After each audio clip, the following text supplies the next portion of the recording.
Boa noite, pessoal. Meu nome é Simonete, eu sou psicóloga atuando no Tribunal de Justiça de São Paulo, aqui na comarca de Primavera. E estou muito feliz por poder bater esse papo com vocês. É um papo bem curto, bem rápido, e quero agradecer o convite da Tauana.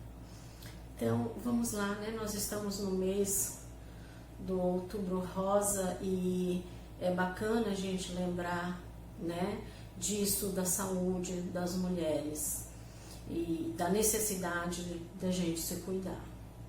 Bom, então o câncer de mama ele é uma doença causada pela multiplicação desordenada das células da mama e que formam um tumor. Então todos nós podemos ser acometidos por essa doença. No Brasil, cerca de 30% dos casos de diagnóstico de câncer são de câncer de mama. Esse diagnóstico ele só é maior no caso do câncer de pele, não melanoma. A previsão, o ano passado, em 2019, a gente teve 60 mil novos diagnósticos no Brasil. Em 2018, ocorreram 59.700 diagnósticos, então há sempre uma crescente, né? Para as pessoas que vão a óbito e que nem sabem, né, que estavam acometidas pela doença. Essas taxas de diagnóstico, elas são mais elevadas na região sul do país, seguida pela região sudeste, centro-oeste e nordeste. Na região norte do país, prevalece o câncer de colo de útero. Infelizmente, no Brasil, entre 20% a 30% somente as mulheres realizam a mamografia. Infelizmente, né? É um número muito pequeno, porque é uma doença muito grave e as mulheres precisam, né, realmente realizar mais exames. Inclusive os homens também, né? Mais à frente a gente vai falar sobre isso. Em termos de mortalidade no mundial, o câncer de mama ele é o 5º tipo de câncer que mais mata. O ano passado, em 2019, ocorreram 627 mil mortes por câncer de mama. E isso representa 6,6% do total de morte por todos os tipos de doença. É muita coisa, né, gente? Então, existem vários tipos de câncer de mama. 2 deles, né, é o carcinoma ductal in situ, ele ocorre no ducto das mamas, ele não ocorre metástase, e nem o carcinoma lobular in situ, que ocorre nos lóbulos da mama. Ele também, que são as glândulas reprodutoras de leite, ele também não ocorre metástase. Porém, o carcinoma ductal invasivo e o carcinoma lobular invasivo, eles ocorrem a metástase. Esses são muito agressivos. Existe também um outro tipo de câncer chamado câncer de mama inflamatório. Ele também é conhecido como triplo negativo, porque quando você faz os exames de sangue, ele não acusa, né? Quando você descobre, ele é muito raro, ele incide mais nas mulheres jovens e nas mulheres negras. Quando ele é descoberto, geralmente ele já está em estágio 4, que é um estágio muito grave, é o último estágio do câncer, né? O câncer tem 4 estágios. E quando ele é descoberto, ele já fez metástase. Então, a sobrevida para quem é acometido por esse tipo de câncer é de 2 anos apenas. Existe uma lei, né? A Lei 12.732 de 2012, está em vigor desde essa data. Ela estabelece que uma paciente com neoplasia maligna tem direito ao primeiro atendimento no SUS com prazo de 60 dias a partir do diagnóstico. A gente gostaria muito que isso realmente fosse realidade, mas infelizmente não é assim que funciona, né? Os hospitais estão lotados, a incidência da doença acontece, é progressiva, está cada vez aumentando mais. O Hospital de Câncer de Barretos, né, agora é chamado de Hospital do Amor, ele tem uma área de pesquisa e A previsão é que de até daqui a, quando for 2000, por volta de 2050, a cada 3 pessoas, uma terá câncer. 33% de toda a população, né? Isso é, assim, assustador, é terrível. Bom, mas tem uma coisa legal, assim, para esclarecer para vocês hoje, é que nós mulheres, quando a gente vai fazer a nossa mamografia, existe uma classificação, né? Uma classificação radiológica que avalia o grau de suspeição de uma determinada lesão na mama, que é o BIRADS. Então, quando a gente vai fazer, né, o exame da mama, vem lá escrito BIRADS 1, BIRADS 2, e às vezes, né, a maioria das mulheres fala, mas o que é isso? E não sabe o que é. Então, né, como eu disse, é uma classificação radiológica. Quando o seu exame vem escrito BIRADS 1, significa que ele está normal, que você tem risco baixo de desenvolver o câncer e que a conduta é de acompanhamento anual. O BIRADS 2 significa que tem algumas alterações, mas as alterações são benignas. Ele também é de baixo risco para o desenvolvimento do câncer e a conduta de acompanhamento também é anual. Quando ele ocorre na classificação 3, ele já tem alguma lesão, mas provavelmente é benigno. Ele tem 2% de risco de desenvolver o câncer e a conduta de acompanhamento da mulher deve ser semestral. Quando grau 4, BIRADS 4, a lesão de suspeita de câncer, o risco de desenvolver a doença é de 20% já, e a conduta é realizar uma biópsia.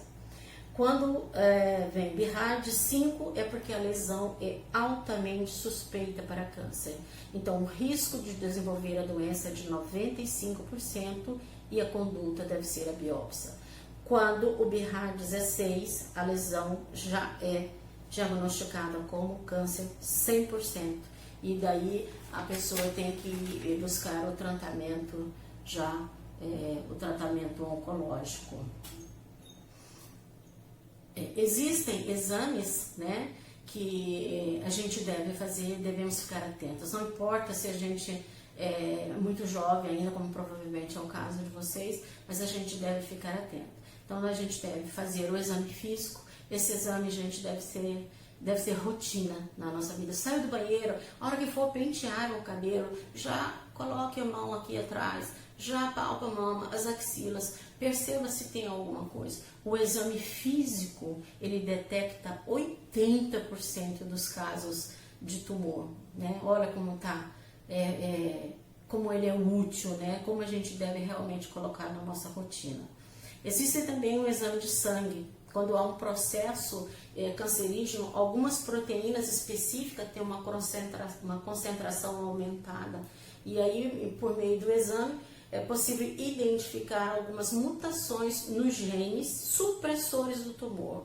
Então, aqueles genes que deveriam combater o tumor, quando eles têm algumas mutações, então o risco de você desenvolver a doença é muito maior. Esses genes são chamados de BRCA1 e BRCA2. E eles têm uma prevalência, caso seja descoberto no exame de sangue, de 80% de chance de que a mulher desenvolva o câncer. Esse foi o caso, não sei se vocês se lembram, da Angelina Jolie.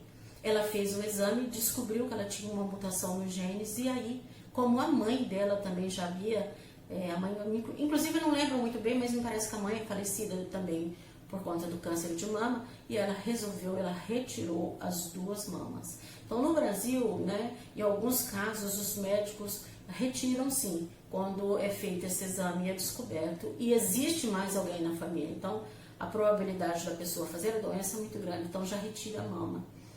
Existe também um exame genético que ele é indicado para as pessoas que têm parentes próximos diagnosticados com câncer de mama e de ovário antes dos 50 anos, porque antes dessa idade eles são raros. Só que este exame genético, ele é um exame muito caro, ele custa entre R$2.000 e R$7.000. Também a gente pode, né, apelar para o ultrassom.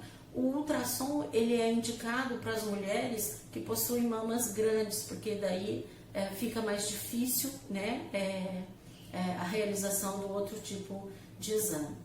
tem a ressonância magnética, que ela é indicada quando ocorre alteração na mamografia e no ultrassom.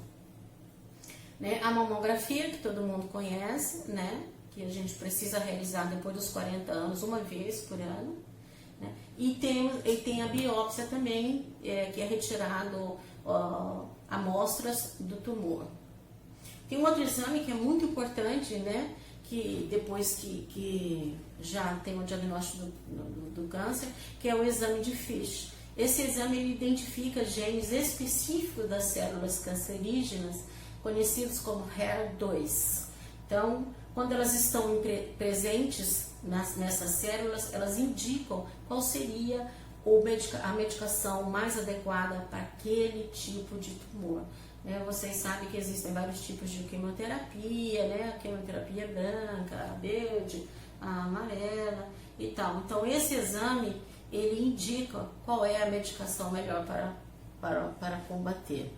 Quais são os sintomas para que a gente possa ficar de olho, né?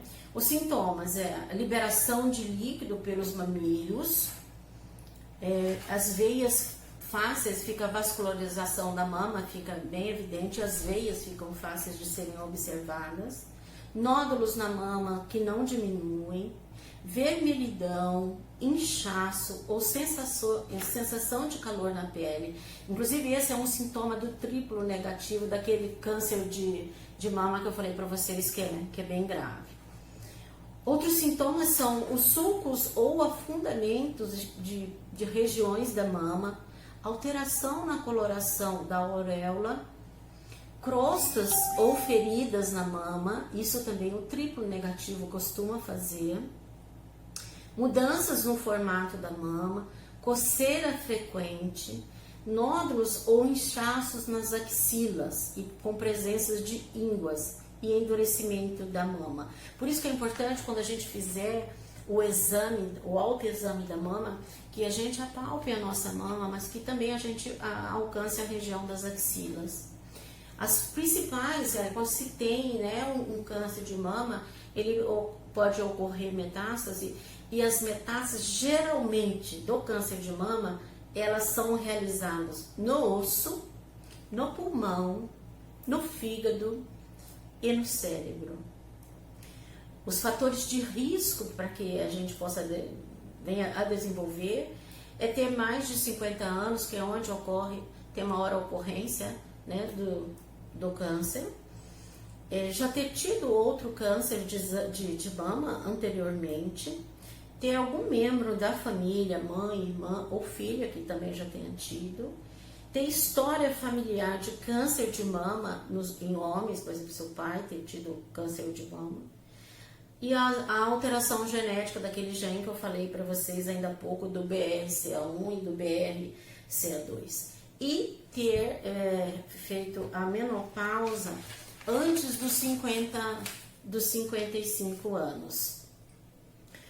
Outros fatores de risco: obesidade, o sedentarismo, o álcool, o fumo e a exposição frequente ao raio-x ou a outras formas de radiação. Tem algumas perguntas que as pessoas costumam fazer, que as mulheres costumam fazer, de curiosidade, né? Que é uma coisa que elas gostariam muito de saber, que é a respeito da gravidez. Né? É possível engravidar, né? Quando você teve um câncer? É possível, sim, é possível engravidar, mas é aconselhável que a mulher espere que passe 2 anos após esse tratamento que ela realizou. Geralmente, tem algumas mulheres com poder aquisitivo, né, maior, quando elas ficam sabendo do diagnóstico, algumas retiram os óvulos e congelam os óvulos. Né? Mas eu creio que isso seja um procedimento com custo elevado. O tratamento, né, da quimioterapia, da radioterapia, eles são agressivos, eles podem causar a destruição dos óvulos ou induzir a menopausa precoce na mulher, E a mulher, evidentemente, né, com uma menopausa precoce, ela vai se tornar infértil. Tem gente, sabe, que também quer saber uma outra coisa que é bem interessante, o que pode se fazer quando a mulher está grávida, né? Então, quando a mulher está grávida, até os 3 meses de gestação, ela pode realizar a cirurgia. Ela não pode fazer quimioterapia nem radioterapia até os 3 meses. Do 4º mês até a 35ª semana, ela pode realizar a quimioterapia. Mas é necessário que ela pare na 35ª semana, porque daí ela vai estar com a imunidade muito baixa para enfrentar o parto e ela pode ter hemorragia no parto e vir a óbito. E a radioterapia, ela só pode ser feita após o nascimento do bebê, porque ela vai causar, se ela for feita durante a gestação, ela pode causar uma formação do feto. Outra coisa que as pessoas perguntam também é se é possível dar de mamar. Olha, só se a mulher engravidou, depois que respeitou aí, esperou esse período de 2 anos e mais 9 meses de gravidez, então já há 3, essa mulher, ela está curada do câncer. Mas, caso, né, contrário, não é indicado, a radioterapia pode trazer efeitos e tal, é melhor não. E de repente a mulher pode também vir a precisar fazer uma cirurgia depois, e a amamentação ela deixa a mama muito vascularizada, né? Então seria uma cirurgia mais complexa de realizar. Bom, algumas pessoas, sabe, gente, acham que o câncer de mama é coisa de mulher, né? E não é. Homem também tem câncer de mama. Então, assim, a cada 100 casos, né? 100 casos de câncer de mama, 1 é masculino, né? Evidente que a ocorrência é muito menor do que a mulher, né? Não tem nem o que a gente vê com isso, né? Mas é realmente muito menor, só que os homens estão morrendo muito. Entende? Por quê? Por conta do machismo, né? Homem acha que câncer de mama é coisa de mulher, porque homem não tem mama, aquela coisa, né? Então eu aconselho os meninos aí, os rapazes que estão ouvindo a nossa conversa, de que vocês também façam o exame, né? Façam um autoexame, para que vocês fiquem mais protegidos. Para vocês terem, né, uma ideia, no Reino Unido, o ano passado, morreram 350 homens. Nos Estados Unidos ocorreu 450 mortes. E no ano passado, no Brasil, foram registrados 570 diagnósticos de câncer de mama masculino. E isso, gente, que o homem geralmente não vai procurar para saber do que se trata. Então, eu acredito que esse número seja realmente muito maior, né? Então, o que é o de risco, os fatores de risco para os homens? É o uso de anabolizante, a radiação, o alcoolismo, a obesidade, o grau de, né, o elevado, o estrogênio elevado, uma quantidade maior de estrogênio, doenças testiculares. E 1 a cada 660 homens, eles têm uma falha genética que reduz os níveis de testosterona e aumenta os gonadotrófinos. Se eu não me engano, essa síndrome tem um nome de Klinefelter, uma coisa assim, eu acredito que esteja falando correto com vocês, né? Então, esses homens, eles têm, que tem essa síndrome, eles têm uma prevalência maior de fazer o câncer de mama. E quais são os sintomas, né? O caroço na mama do homem, ele é sempre muito próximo do mamilo, então observar isso daí. Existe a liberação de líquido também pelos mamilos e uma alteração na coloração e na textura dos mamilos. Então, rapazes, fiquem de olho, se tiver, né, alguém na família, já sabe que isso é fator de risco, façam uma consulta, não dê moleza, porque o câncer tem cura, sim, mas é preciso ele ser diagnosticado de maneira precoce. E aí, terminando, eu falar com vocês assim, que o câncer ele apresenta alguns estágios, né? Como eu disse, de 1 até 4. Quando ele é diagnosticado no estágio 1, a sobrevida dele, as chances, né, é de 100%. No estágio 2, essas chances já caem para 91%, já diminui para 91%. No estágio 3, diminui para 72% a chance de sobreviver. E no estágio 4, a chance de sobreviver é de apenas 20%. A doença é grave, a incidência é enorme, né? Devemos nos cuidar, passem essas informações, informação é poder, informação salva. O diagnóstico precoce é fundamental. Fazer a prevenção, meninas, rapazes, é super importante. A prevenção salva vidas. Então, né, converse com as suas irmãs, com os pais, vejam se os exames dela estão em dia. E o fator emocional, né, gente? O estresse aí tá acabando com a vida de todo mundo. É uma correria, alguns levam a vida o tempo inteiro como se fosse uma competição ferrenha, que todo mundo tem que ganhar, que todo mundo tem que ser melhor que o outro, e não é por aí, né? Vamos exercitar mais a solidariedade, o amor, ter um sentido maior para a vida da gente, que nos complete, que nos faça feliz, né? Olhar para dentro de nós, Jung já dizia isso, né? Quem olha para fora sonha, quem olha para dentro acorda, né? Então façam isso. E se puderem colaborar, colaborem, doe cabelo, né, para fazer peruca, é legal, melhora a autoestima dos pacientes. Tem muita coisa aí que eu tenho certeza que vocês são jovens, então estão dispostos, vocês podem buscar informações. Tá ok? Foi um prazer conversar com vocês. Eu agradeço o convite novamente.